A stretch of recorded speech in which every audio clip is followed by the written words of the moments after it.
But look, let's move on. I want to talk to you about the 4 foreign nationals that were found in the Northern Territory today. Peter Dutton seized on it, saying Labor have left our borders insecure. Have a look. This is now the 23rd boat arrival, and it's another one that's been undetected. Our borders are not secure under the Albanese government. How can a boat make it to the mainland without any detection whatsoever?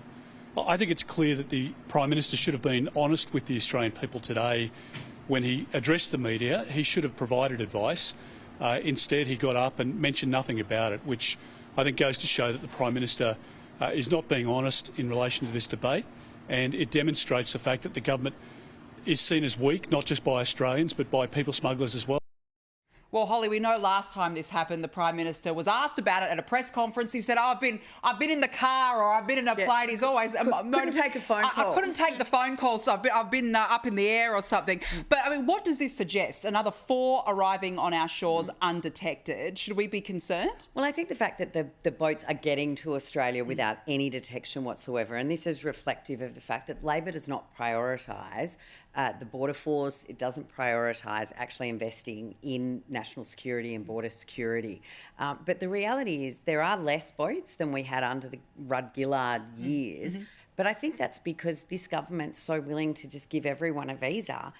It's probably smarter for them and probably cheaper to just come in the front door. And they're just flying in nowadays. They've only got to get a student visa, and the Albanese government can't wait to provide them with housing, welfare, pseudo-education. Welcome, come in. So, but I think it is frightening that we're seeing those people smugglers are starting to push the boundaries again, and that so many boats are making it through without any form of detection, because might be people they're putting in it, like we've seen today.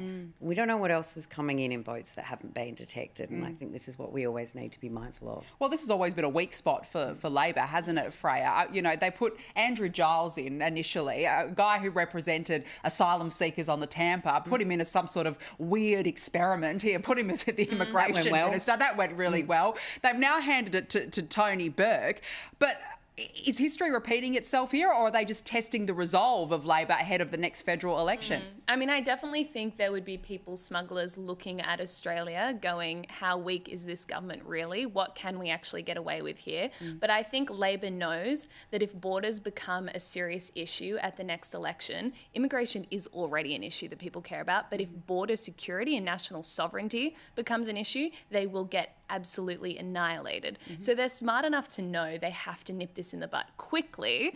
But I mean, I think the damage has already been done. And it does certainly feel like over the last 2 years, whenever Labor has touched immigration, things have ended up in complete chaos. I mean, this is coming off the back of the 216 violent foreign criminals who've been released into the community. Who we're not allowed to monitor anymore. Thank you, High Court. Thanks to the High Court. I mean, 12 murderers, 66 sex offenders, and now they're re-offending as well. Like, we're not just talking about, oh, you know, a couple people, whatever. No.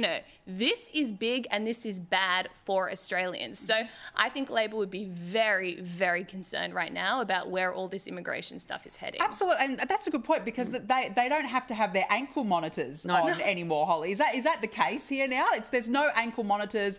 It's fine. Hopefully, hope for all the best. But there's no control. Well, I mean, we were in Canberra last week when this High Court decision came down. Yet again, this government has been caught flat-footed. Earlier in the week, I was doing a show with Matt Thisway. He's like, oh, we put things up. There's things there. Hasn't gone through the Parliament. No. The Senate was there for estimates. So I'm sure in an issue as important as this, that they would have had bipartisan support had they needed to put in new legislation quickly. The Senate, I know I'm a senator, but I'm also not the clerk of the Senate, so I'm not going to guess what the process is. But we were all there. So there's no reason legislation couldn't have gone in to rectify this. And yet again, they've just been caught. I don't know whether they're napping. I don't know whether they've been napping for 2 years. I don't know what they're doing. I don't know what they're doing. They haven't had a High Court decision go their way, and they keep saying they've got contingency plans, but we don't ever see them. Crickets. No, we never do.